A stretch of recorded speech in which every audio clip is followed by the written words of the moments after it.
Breaking the mould tonight on BBC4, find out what it's like to be the girl in the band at midnight. Now, though, Auntie's archives are full of forgotten files on 007. We go in search of Bond at the BBC.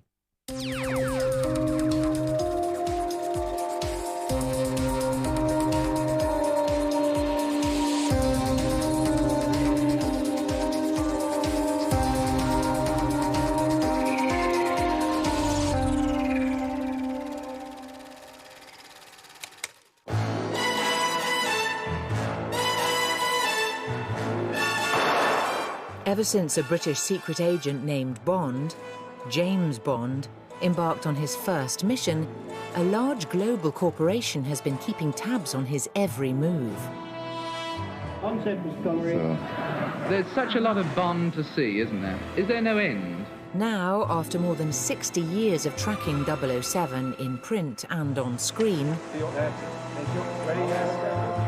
we open up the BBC vaults to reveal the forgotten files on the world's most celebrated secret agent. The world's most famous hero assumes a natural position. He's tall and he's dark. Through candid interrogations... How much of that action do you enjoy? I enjoy all of it. Particularly the love scenes.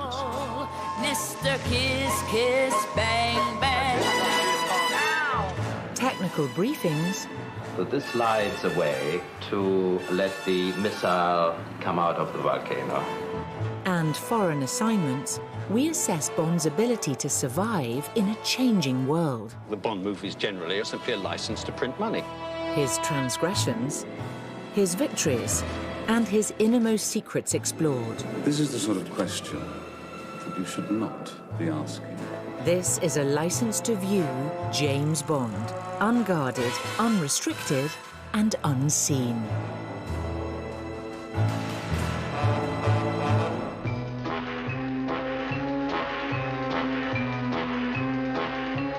In 1964, the BBC filed a report from the United States Gold Bullion Depository at Fort Knox. And their man on the ground bore more than a passing resemblance to the spy himself. Incidentally, that's not Fort Knox. It's a film set here, Goldfinger in Buckinghamshire, Pinewood. I'm not James Bond. He's a fictitious character. Sean Connery had taken a break from filming Goldfinger to reveal for the BBC, for the very first time, the true identity of Bond's armourer, Q. My name's Boothroyd, Geoffrey Boothroyd.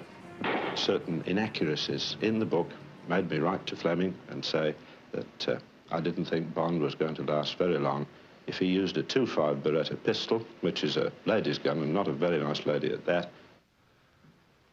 Well, this is the gun Boothroyd objected to, Bond's favorite Beretta. Bond was using the shoulder holster at the time. But his favorite holster was chamois leather, because you see, it didn't spoil the line of the jacket. I take you over now to a film clip. You'll see here where Major Boothroyd is convincing 007 in the company of M of Fleming's mistake. From now on, you carry a different gun. Show him, Amra. Walter PPK, 7.65 mil with a delivery like a brick through a plate glass window. Takes a Brausch silencer with very little reduction in muzzle velocity. The American CIA swear by them. Thank you, Major Boothroyd. Having exposed Q's real identity, the BBC sought to uncover the model for Bond himself, but his creator proved evasive. People do connect me with James Bond simply because I happen to like some of the things that James Bond does, but he's a sort of mixture of commandos and Secret Service agents that I met during the war, but of course entirely fictionalized. I certainly haven't got his guts nor his very lively appetite. However, his close friend and neighbour in Jamaica was far less guarded. I think that James Bond was Ian's dream fantasy of what he would like to be, you know, ruthless and dashing, and it's got, as Ian had, a schoolboy quality. And further revelations came from a certain flirtatious secretary. The first meeting with Ian was at a reception after we'd finished From Russia with Love. And suddenly he said, "Moneypenny, I want to thank you, because when I first wrote about Miss Moneypenny, I described her as a tall, elegant woman with the most kissable lips in the world. And he said, you are so perfect." And he was coming closer and closer to me, much to my delight. And when he was about this far away, I said, "What do you want me to say, prunes or cheese?" And he said, "Prunes." And just as he was about to kiss me, his wife said, "Oh, Ian, Bedford wants to speak to you." Moneypenny may have been smitten, but there were those who did not warm to Fleming at all, as BBC viewers found out when Malcolm Muggeridge quizzed a former MI6 agent turned spy novelist. I'm not sure that Bond is a spy. It seems to me that he's more some kind of international gangster with, as is said, a license to kill. He's a man with unlimited movement, but he's a man entirely out of the political context. It's of no interest to Bond, who, for instance, is President of the United States. But these highfalutin intellectuals had failed to notice that it was actually the President himself who had brought Bond to the world's attention. In an article for Life magazine in March 1961, John F. Kennedy had included From Russia with Love in a list of his 10 favorite books, and this was just the break that two movie moguls needed.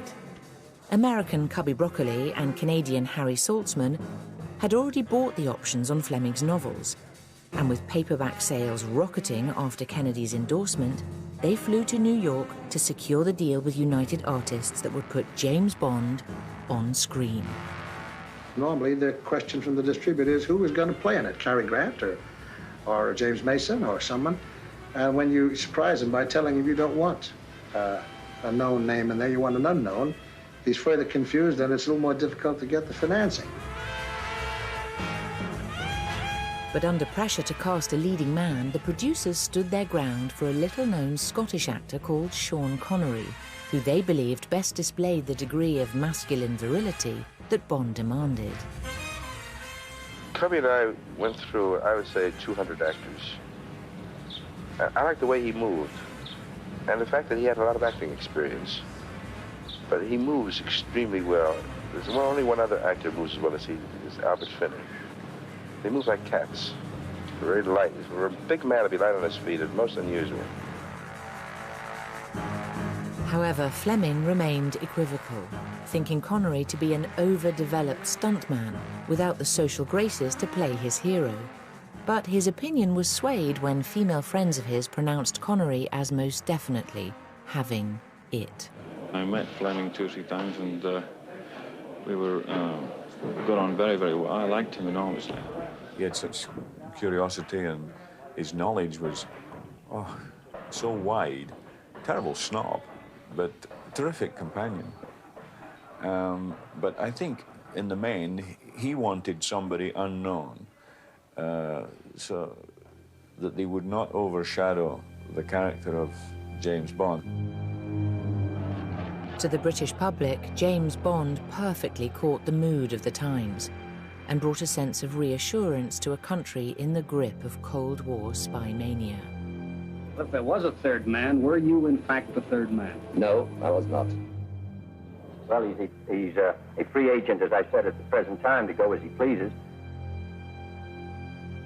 Dr. No, released on the same day as the Beatles' first single, introduced a new emblem for a modern Britain.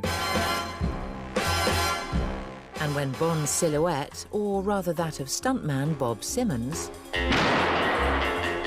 came sauntering across cinema screens, audiences broke into spontaneous applause. It was with Goldfinger, the third film in the series, that the producers served up their winning cocktail.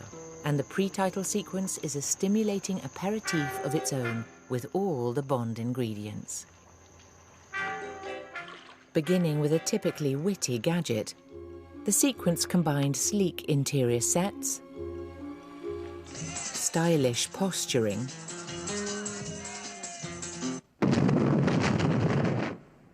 flagrant seduction of a dispensable femme fatale, and graphic violence, all culminating in a perfectly delivered throwaway line. Positively shocking. And a door slam to cue a knockout song.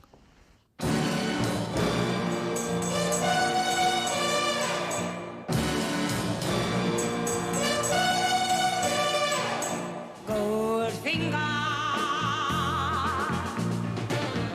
he's the man with the Midas touch. As both an establishment figure and icon of pop culture, James Bond was an easy target during what was the satire boom of the early 1960s.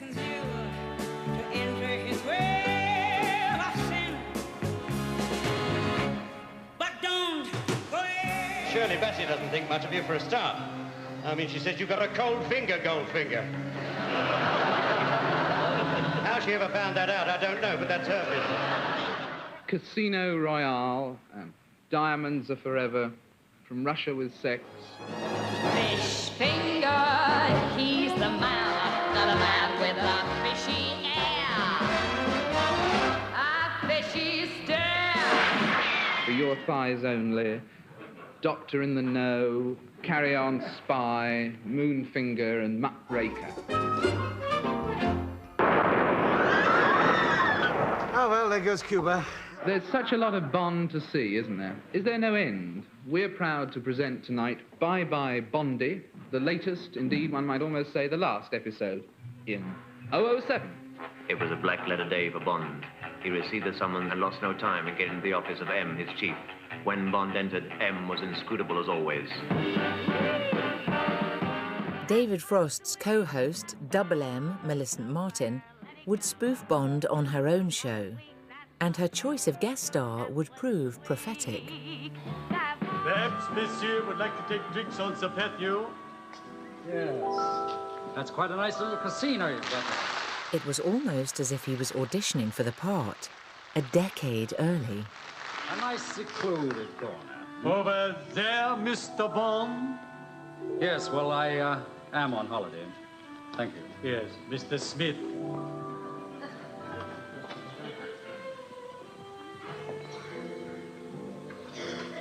Oh. Yes, and I'm 007, as if you didn't know. James Bond, what are you doing at my hotel? And what, may I ask, is Sonia Slakova, Russia's master spy, staying at my hotel?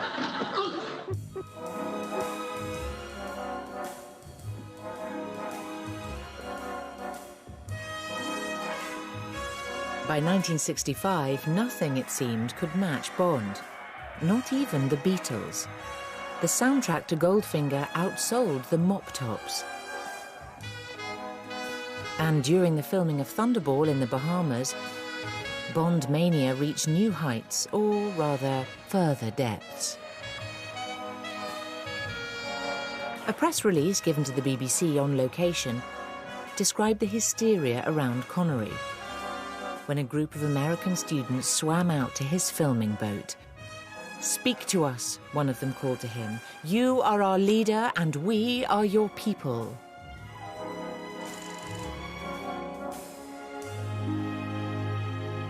The globe-trotting spy was now a trend-setting brand, whose personality and paraphernalia saturated public life. The Bond films set a complete style and had a tremendous influence on design and throughout the whole range of the visual arts.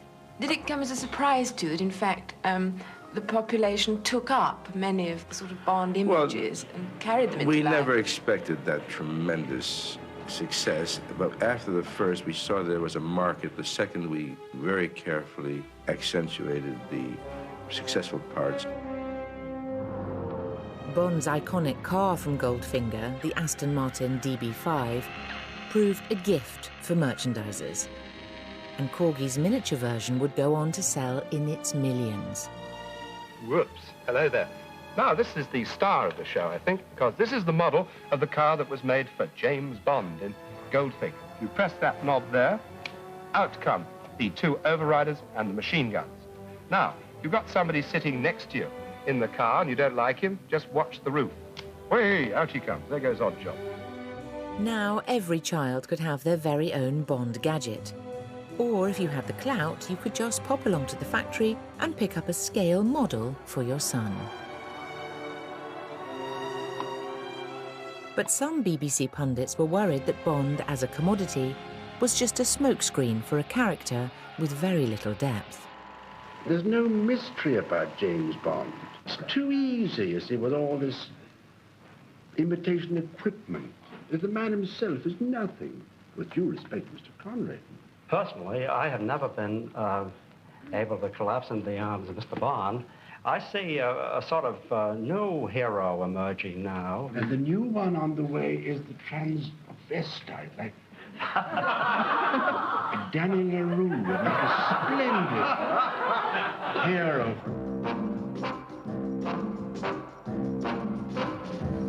As production began on the next Bond bonanza, and amidst rumours that Connery was getting itchy feet in the role, the BBC undertook a more probing investigation into the current state of 007.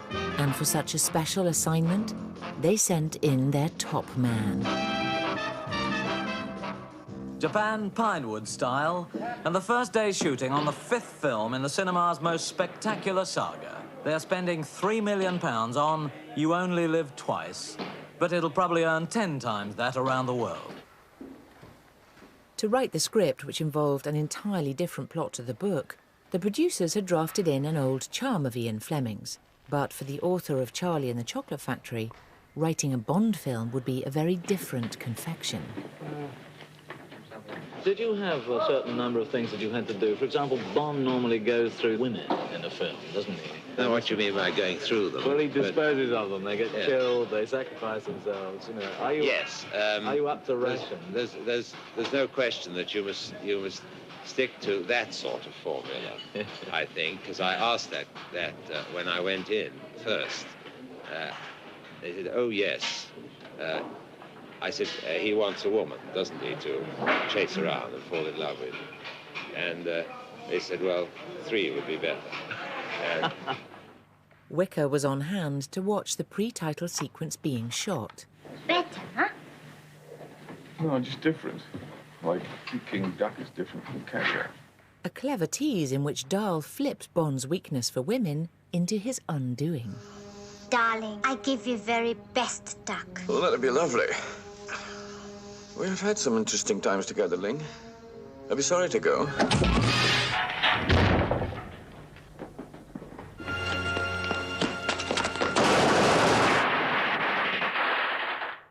Stop, cut it, hold everything! So James Bond's been shot where it hurts most, in bed. As Wicker slipped deeper under the covers... Test 3, take 1. You are a slippery customer, aren't you? He turned his beady eye onto a bevy of girls submitting themselves to the casting session. Bond's birds seldom last more than 10 minutes before something frightful happens to them. But during their brief, passionate posturing, they brave piranhas and death rays for the pleasure of sharing his bedroom and his vodka martinis. What's a nice girl like you doing in a place like this? You're a handsome-looking brute. Eager to surrender their cinematic all, they're screen-tested. They're still not exposed to the real James Bond. They have to make love to his substitute. And to better understand the Bond girl vetting process, Wicker sounded out the film's director, Lewis Gilbert. Well, you know, there's a sort of classic tradition of Bond girls, but this one is a German or Swedish girl. Yeah. But obviously she must be pretty glamorous, but we are trying to do something different with a Bond girl. This time we'd like to try and find somebody who can act. So what's a nice girl like you doing in a place like this?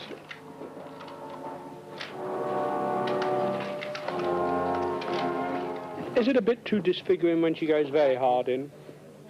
Yeah. Yeah, after the kiss, let him have his main speech. Mm-hmm. But as Wicker found out when he followed the production to Japan, wherever in the world Bond went, there was an expectation to conform to his values. The armour pearl diving girls went on strike, frightened of overexposure. They're actually starlets and models. There's even a lift girl from the Tokyo Hilton. But East is East, and none of these big city pearl divers wanted to be photographed in a bikini. They resisted the American public relations man who was after some Japanese cheesecake. Mike, let me explain what I'm referring to. I understand what you want. You don't understand what. I want to get all of them lined up in modern bathing costumes. Right, and they don't want to take off their tops. Yes, no. They don't want to. I don't care what they want. What's the trouble, Cubby? What is in fact happening? Oh, it's not really serious. We have 8 armor girls, or girls who are supposed to be armor girls. They're Japanese types. And the production department is having a difficult time getting them to remove not their brasiers or anything, just their outer garment. They feel that they're not accustomed to walking around in bikinis. Not until Broccoli got there, they weren't.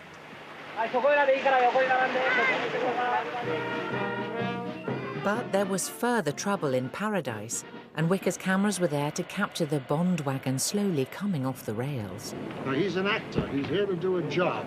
He's not just a publicity idol for them. Now, he's here, and he has not been given the privilege and respect of Japan for a certain amount of privacy. Connery felt he was no longer a human being, but a public institution, and not so much an actor as a commodity. With fears of becoming typecast, of being overshadowed by gadgets and a gargantuan man-made volcano, Connery thought it was time to hang up his holster. I'm very tired because I've been, it's a long uphill grind. I've had a long sort of innings, as it were, and very intense innings, and I want to change direction now, take another breath and do something else. So this is your last Bond film? Yes. With Sean Connery's departure, the Bond franchise faced its first crisis. Connery had owned the part completely, and a replacement seemed unthinkable, although Cubby Broccoli remained optimistic. This won't stop us from making another Bond, because the audience out there want to see it. We present what we have for their approval. You'd have a headache breaking in a new Bond, actually, wouldn't you, after 5? Everything is a headache. In early 1968, the hunt was on for an actor to fill Connery's shoes, when a 29-year-old Australian model and used car salesman called George Lazenby suddenly swaggered into Broccoli and Saltzman's office. I was standing there in a Connery suit, a Connery haircut, Rolex watch, crossed arms, saying, "I heard you're looking for James Bond." Broccoli had deep reservations about hiring a clothes peg, as he referred to Lazenby. So, over 4 months, they tested him against the rest of the cast, until finally Harry Saltzman said he wanted to see Lazenby in a fight scene. They got this big Russian guy. Well, I knocked him on his butt because I didn't know how to miss. And I thought, oh my God, when this guy gets up, he's going to kill me. He's a real Russian wrestler, you know. But he was okay. And Harry stepped over him and says, "We're going with you."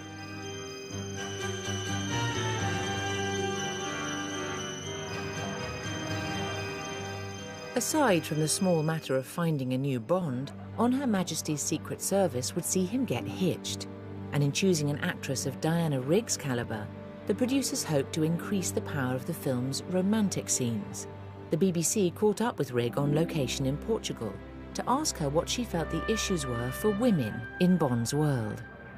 From the woman's point of view, mainly the fact that the women are victims. And in our society at the moment, women are being very busy trying to prove that they aren't victims. But Ian Fleming definitely puts them in sort of subsidiary position. And Bond uses them. They are vessels either for his lust or to get to the big bad boss or something. You know, they're ciphers. They're not real people. Alongside Rigg, these ciphers come in the form of a deadly harem under the control of the arch-villain Blofeld. But in this story, Fleming at last allows Bond to fall in love.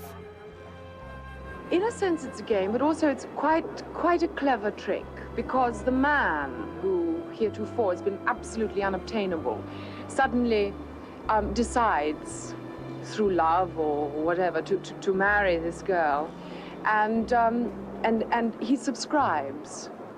But Ian Fleming only allows him to subscribe for an hour after his wedding, and then I get a bullet through one ear and out the other.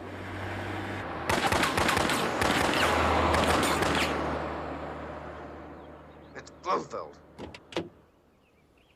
It's Blofeld.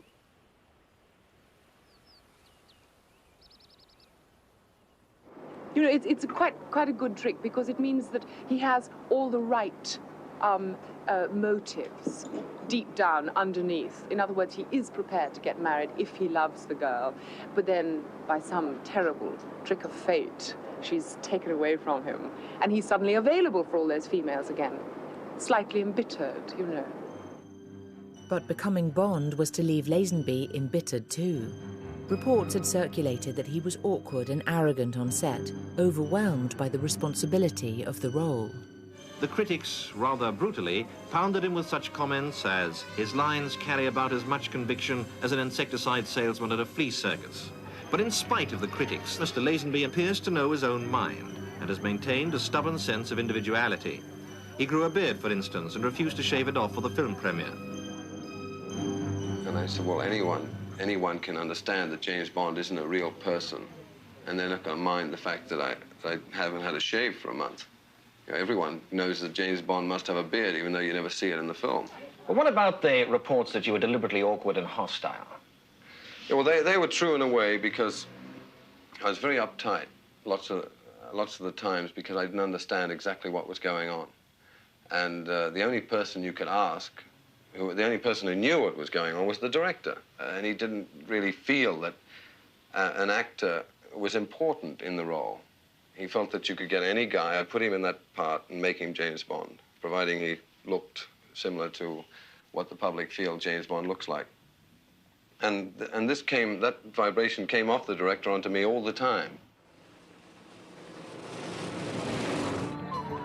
Lazenby had begun to feel that Bond wasn't quite as far out as he could be in 1969. This was now the era of peace, not war, he thought. Well, how about the director? Did he agree with your idea of Bond? Well, no, they had a set formula, which was a winner previous, and you can't blame them for not agreeing with me, because I was a learner. I felt quite confident that if they did change it, you know, like putting pop music behind it, and rather than the sort of light music they have, and things like that, it would have lifted the whole thing up again into another decade, 1970. Lazenby, feeling that Bond had no place in the emerging counterculture, kept the beard and hit the road.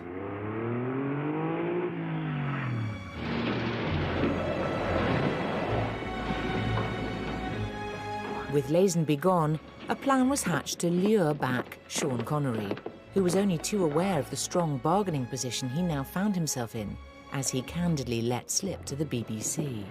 Having been away for 4 years, I think one had made the point, too, with the lack of success of the one previous, the one that I wasn't in anyway.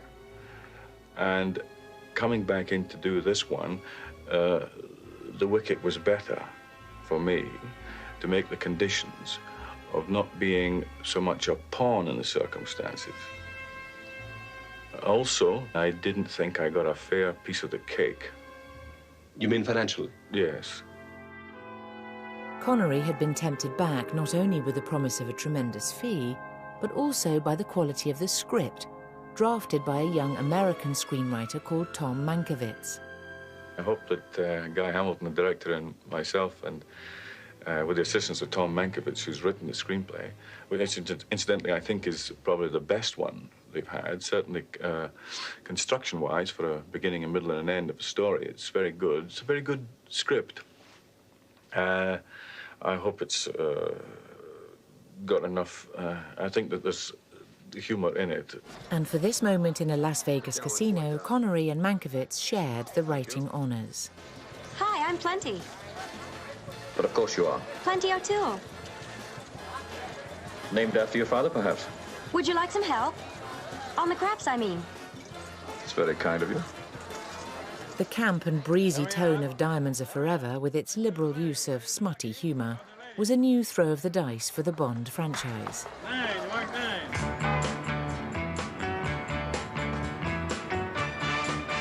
To see if this gamble was paying off, the BBC dispatched one of its top entertainers to Sin City. Derek Nimmo arrived just as Connery was shooting his first scenes.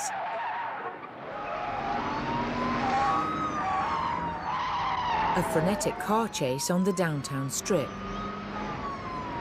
involving real pedestrians. And you couldn't get much closer to the action than Nimmo did, as he almost found out to his peril. What the hell are you doing? Sure. Well, what are you doing here? Derek Nimmo. I'm terribly sorry. Yes, what are you doing? Well, why are you driving on the pavement?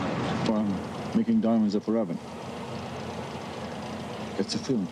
Well, film? Oh, I see you're not in trouble then. Matter of fact, I rather am in trouble. You see, I was here for the gambling, and I've won quite a lot, really, but I'm down now to about $1,700. I don't quite know what to do, really. Well, if I were you, I'd get the hell out of it. Connery's swift exit after Diamonds Are Forever would cause the producers to begin their hunt for what would be the third different Bond in less than 4 years. But many, including Connery, were feeling the series may have run its course. I came back for the one, that was the understanding, and I'd do the one, and I've got other things I want to do. I mean, it's perfectly possible that the cycle has ended. But far from ending the cycle, it was Mankiewicz's sparkling one-liners and Connery's tongue-in-cheek approach that would set the tone for the coming films. Sean Connery was the first screen Bond, but now that he no longer plays the role, United Artists have laid him to rest. Sean who, they say? No, there's only one James Bond, and that's Roger Moore, who, of course, just happens to be the latest. Lowering his gun and raising his eyebrow, Roger Moore seemed to continue from where he'd left off on the Millicent Martin show back in 1964. Black Queen on the Red King, Miss... Solitaire. My name's Bond. James Bond. I know who you are, what you are, and why you have come. You have made a mistake. You will not succeed. Did Solitaire know something we didn't? Moore determined to play the role for laughs. But there were concerns as to whether he could really cut it as James Bond.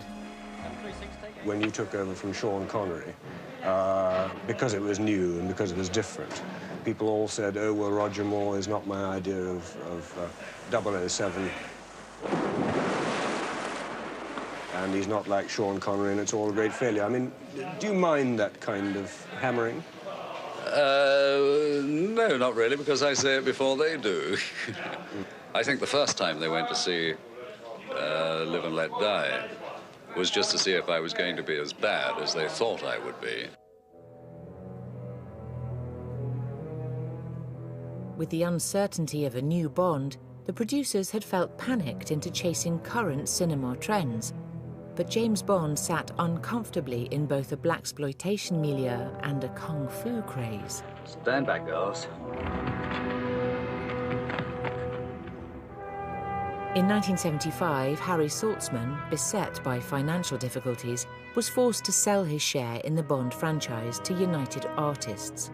The breakup of his winning partnership with Cubby Broccoli, together with the lukewarm reception for The Man with the Golden Gun, couldn't have come at a worse time.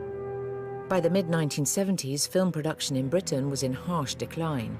But undeterred, Broccoli resolved to go for broke with his next venture, The Spy Who Loved Me, determined that Bond would keep the British end up.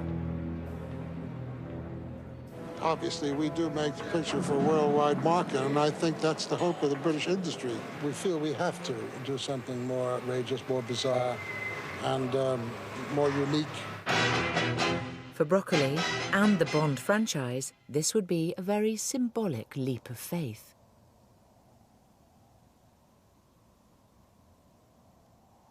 The film's audacious opening stunt was filmed from multiple angles, but they went with a single shot, and the whole world held its breath.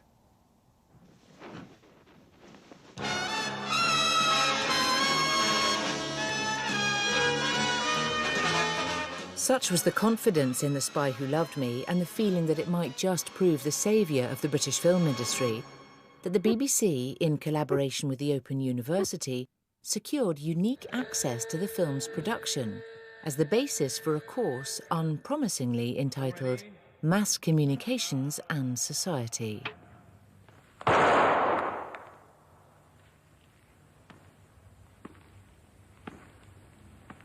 My name is Bond.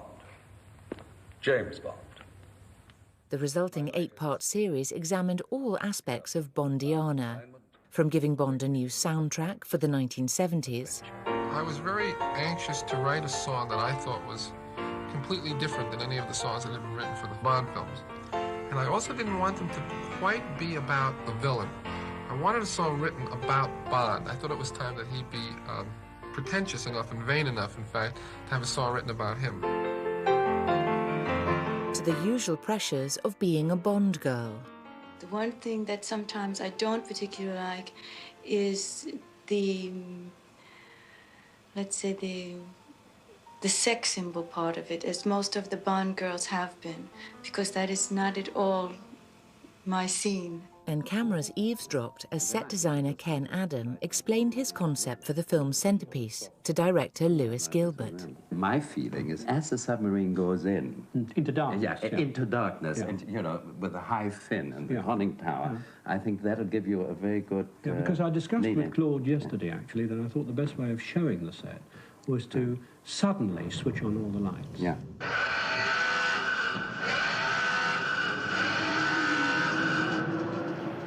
A 380-foot-long set is a life-size mock-up of the interior of a 600,000-ton supertanker, containing 3 submarines floating in 1.2 million gallons of water. As if that wasn't enough to keep the 400 guests wondering, girls from the cast stripped off their minks in sub-zero temperatures, all in the name of publicity. The film is costing over £6 million, and this set alone, £1 million. Appropriately, 007 himself arrived in futuristic style. And then, with his adversary, a female Russian super spy, accompanied the ex-Prime Minister around the world's largest film stage.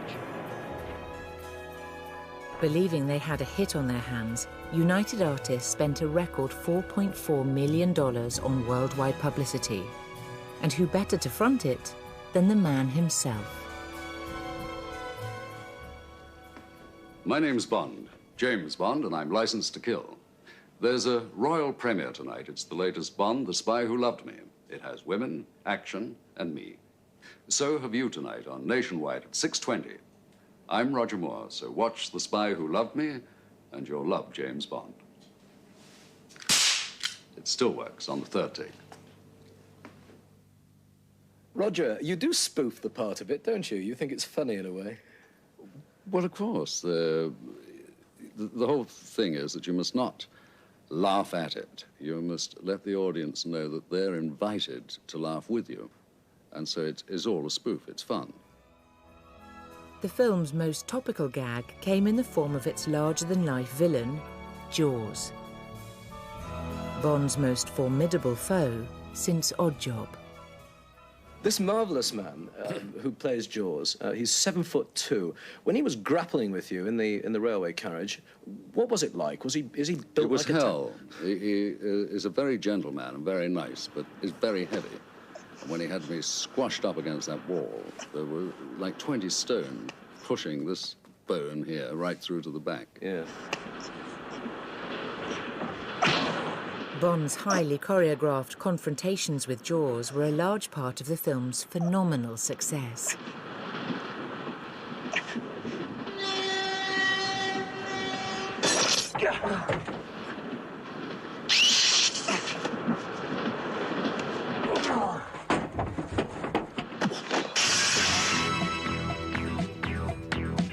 And so popular was this mighty-mouthed adversary that when the production jetted off to Rio de Janeiro for the next movie, they did the unthinkable. that we've done something in this film that's never been done in any Bond film. We've had to bring him back. And really, that's partly because there's so many people around the world vote in saying, is he going to come back, you know? And that's, so we had to bow to that kind of thing. We should stop altogether at one point and be suspended and be looking ahead at where you know, at the other cable car. Out over there. From high jinks over Rio to laser battles in outer space, Moonraker was quite simply out of this world. But James Bond would come hurtling back to Earth for an unusually close encounter.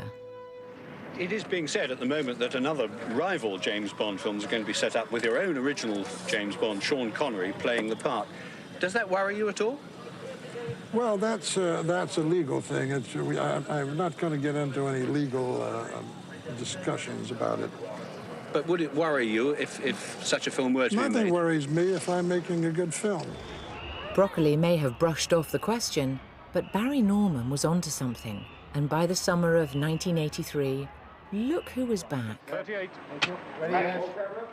Connery was in production on the aptly titled Never Say Never Again, a remake of Thunderball, the film rights of which resided with an independent producer.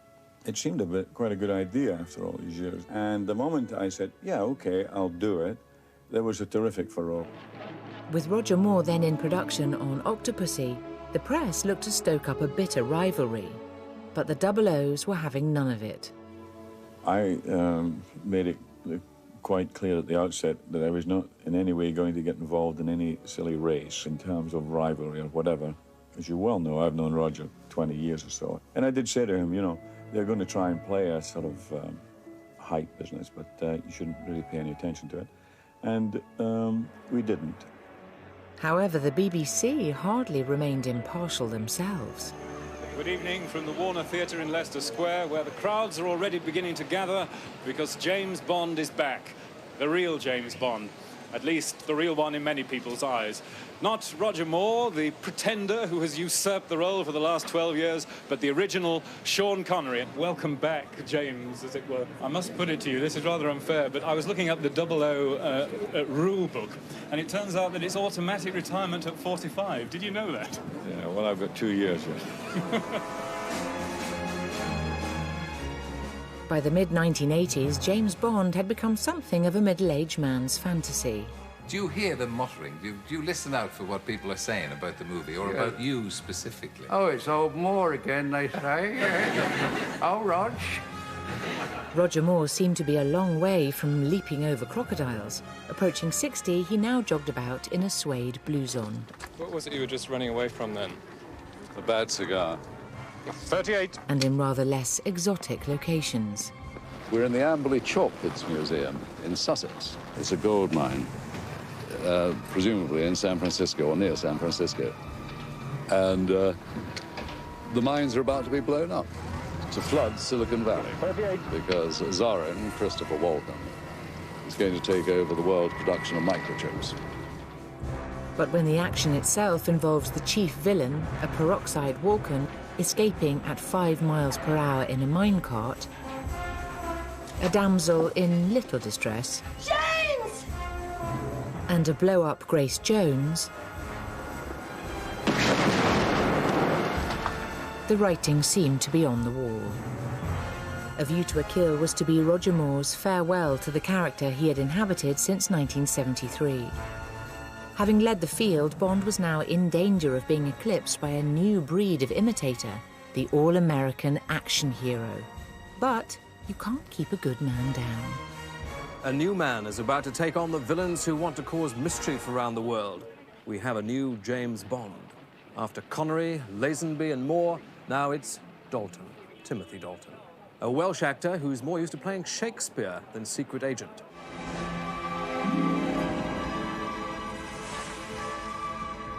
And it was to be a stagey entrance. In the pre-title for The Living Daylights, not one but 3 00 agents are presented to us in a training exercise on the Rock of Gibraltar. But it's only when one of them falls to his death that we first catch sight of a new, hard-edged James Bond, both brooding and Byronic. And inevitably, the comparison game began. Well, now, how will the new James Bond differ from his various predecessors? I don't make those comparisons. I have a script called The Living Daylights, a character called James Bond, and I do my best to make it as well as I can.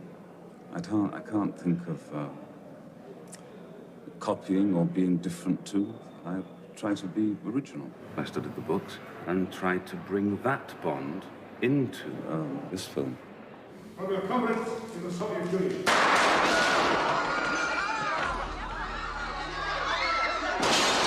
How much of the stunt work does Timothy Dalton do himself? This is the sort of question that you should not be asking. Cinema is magic. When people pay their money and go and sit inside a cinema, they must believe. And programs like this, I mean, betray all our tricks. You wouldn't expect a conjurer or a magician to give his tricks away. Now, the truth of the matter is that I do as much action as I can. That is, until it came to the bedroom action, which would see Dalton's Bond forego the usual casual liaisons for a Hitchcockian love story. Take me on the wheel. I think this film, it's not just an action-adventure film. It's the first time you've seen what could be called a romantic mystery thriller. There's an honest and good relationship with the leading lady. However, the press were keen to make Bond's monogamy more topical than the producers had perhaps intended, with headlines that this was a safe sex Bond for the AIDS era. But a more likely explanation is that it was all part of Dalton's aim to return to Ian Fleming's Bond, who was far from being the kind of Casanova that everyone imagined. He has one girl per book, approximately, and that's one a year. I think he's a bachelor, and he moves around the world pretty rapidly, and I didn't see any great harm in that myself. Fleming's Bond was a man who often was extremely vulnerable. You read passage after passage after passage throughout the books where his insides were taut and wrenching with nerves, where, you know, he'd have to have a drink or a pill just to stay calm in order to do the job he had to do. Coming hard on the heels of Roger Moore's long and light-hearted reign, the world was not quite ready for Dalton's taut and unsmiling secret agent. His second outing, Licence to Kill, still rated the most violent Bond film to date, would be his last. And by the early 1990s, the franchise was in jeopardy, plagued by a series of legal disputes over copyright. This was a time of dramatic political shifts in Europe, and 007, the quintessential Cold War hero, suddenly seemed obsolete. It was to be the longest hiatus in Bond's film history, but in 1994, he was back. Pierce Brosnan, the new Bond, unveiled a few minutes ago, made his name as an action man in the US TV series Remington Steele. Now he has to prove the Bond formula and the character can still work in the 90s. It was a shaky start, though, as shown when the BBC caught Brosnan off guard. Well, now I'm joined from central London by the new 007 Pierce Brosnan. Pierce Brosnan, congratulations. Thank you. Are you going to be bringing anything new to this role? Myself, I'm new. Yes, but what's going to be different? Well, I think we have a... with the story outline we've got now, we have... He hadn't a clue.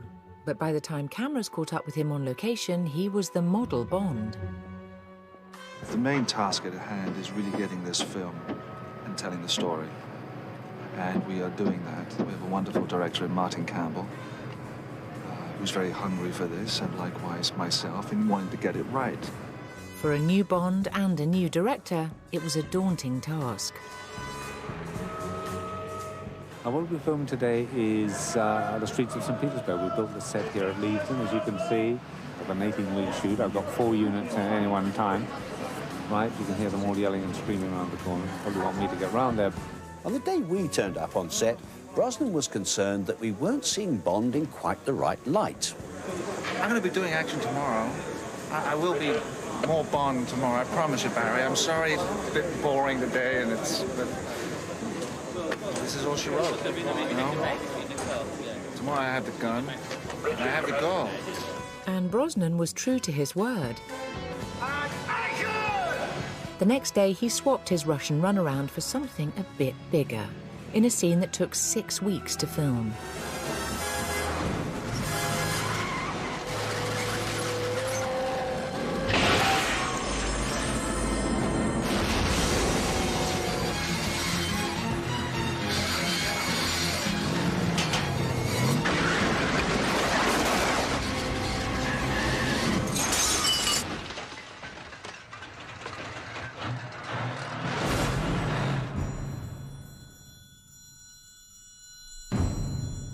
As well as witty action scenes, director Martin Campbell, together with his screenwriters, set about bringing back the familiar, such as Bond's old Aston Martin DB5.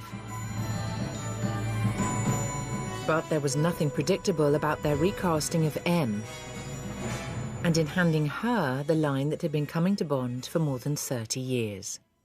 I think you're a sexist, misogynist dinosaur, a relic of the Cold War, whose boyish charms, though wasted on me, obviously appeal to that young woman I sent out to evaluate you. Point taken.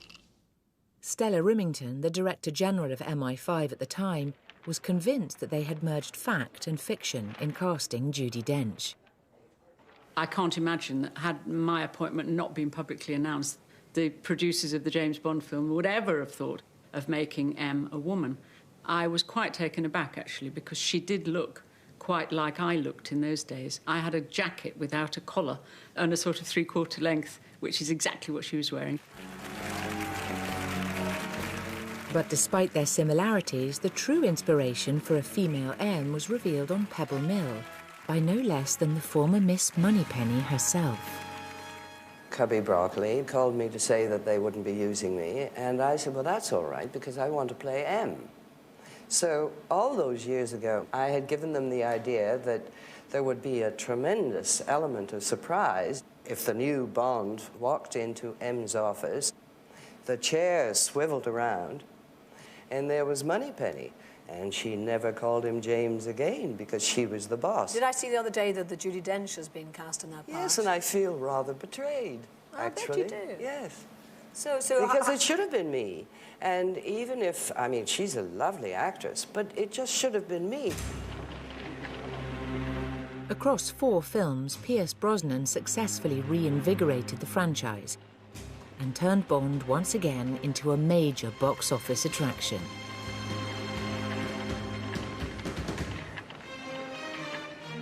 But with 2002's Die Another Day, they stretched believability beyond the limit. James Bond was now at the mercy of CGI, be it an invisible car or even kitesurfing a tsunami. The last 7 years have gone very quickly. You know, there's a certain, obviously, maturity. And just as you're getting the hang of it, they're talking about someone else coming along. Show business. It's always been like this. I remember when Connery stepped down, it was like, who's going to be the next guy?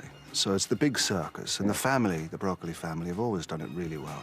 Sure enough, 2 years later, with talk of his 5th Bond film, Brosnan learned that he would no longer be the main attraction. The circus was moving on, and its ringmasters were now scouting for a new and younger man to top the bill. We have decided after the last film to go back to a more realistic Bond, sort of go back to basics, go back to the classic Bond, and we hope that that's something the audience will appreciate. I think people are looking for something a little less frivolous today. The world's changed a lot, and Bond always changes with the world. But the world was in for a shock. Finally, the name's Craig, Daniel Craig. After months of speculation, the coveted job of being the next 007 has been landed by the 37-year-old English actor. But after 4 decades of tall, dark and handsome, are we ready for the first blonde Bond? I want to make the best film we can, the most entertaining film we can. And it's not a question of redefining, but it's a question of taking it somewhere, maybe where it's never gone before. Craig had noble intentions, but for the man with the golden hair, the backlash would be vindictive. Websites were set up saying he was too ugly, too scrawny, too blonde. But any doubts the world had disappeared within minutes of Casino Royale's first major action set piece. And Jonathan Ross was on hand to talk to the principal players on location in the Bahamas. How's it working out with the crazy Frenchman? You got this Frenchman who jumps off buildings for fun, I believe. Yeah, he's got quite a big part at the beginning of the movie. He's, I think, the world's best free runner, so we're including him in the action sequence right at the beginning of the movie. And it's tough. It's a very tough sequence. I have to climb on the platform, and after I climb on the girder on the top, and on top I have to jump to the crane, and to the crane I have a fight with Bond. You know, we're not relying on a lot of CGI for this. I will be doing stuff, and some of it will be me and some of it won't be me, for obvious reasons. But can I stop you? Are you going to be doing the free running? Because I know there's that character early I've done some of it, yeah. How's that? Good. Terrifying? No, yeah, you know what? I've had to sort of knuckle down and get over a few things. I'm kind of approaching every day as it comes, really, and I get on set and I'm suddenly 200 feet up in the air, and I go, OK, well, you signed up. As well as being truthful to the action scenes, Craig was keen to be faithful to the spirit of the book and to show the raw vulnerability of 007. He's not infallible. I just wanted to sort of see him make a few mistakes, because then I think the drama of it is sort of better when he gets it right. I want to make the audience sort of go, oh my God, it's all going to go wrong. Believe that it's going to go wrong, and then when it goes right, it's much more exciting. And it's his tangled relationship with the enigmatic Vesper Lynd that causes Bond to bare his soul. My character is not like a classic Bond girl. She's more like a character from the 40s movies, you know, quite dark, very complex, many layers. You know, she's an equal match to Bond. She's, you know, very mysterious. And the relationship that they have is very unusual. And it's a love story. It's like there's blood on my hands. It's not coming off. Yeah, I see. This was a romance not seen since the days of Dalton and Lazenby. But for all the new intensity in Craig's interpretation of the character, there was still one Bond convention that was inescapable. Have you said the line yet? I have, yeah. You have? Was it okay? Yeah. How many takes? We did a few. We did a few, and it wasn't much of that. We were outside, there was a lot of wind. Yeah. That must have been quite nice, anyway, though. It was nice to get it out of the way. Yeah. I didn't think about it. I didn't think about it until the moment, and we did it. And, you know, it's at a very key moment in the movie as well, which is so it's hopefully going to, you know, it's going to hit home. The name's Bond. James Bond. Let's let it go on. There you go. The resounding success of Daniel Craig's 007 and of James Bond as a British cultural icon was celebrated in 2012 as part of the London Olympics opening ceremony. But James, I need you. So does England. In a sequence filmed in secret, the world's most famous spy, having given 50 years of dedicated service to his country, Oh, the things I do for England. with his own brand of unbending patriotism What do I do to blow up the room? Whistle, God Save the Queen? and loyalty to his monarch, I'm having it patched directly to Buckingham Palace. Well, I'm sure Her Majesty will be fascinated. James Bond was finally granted an audience with the Queen. Good evening, Mr. Bond.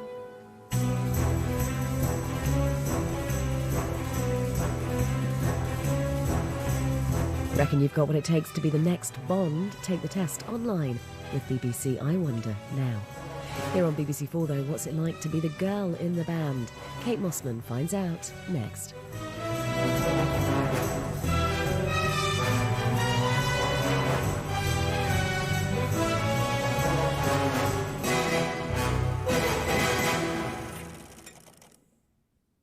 You've been together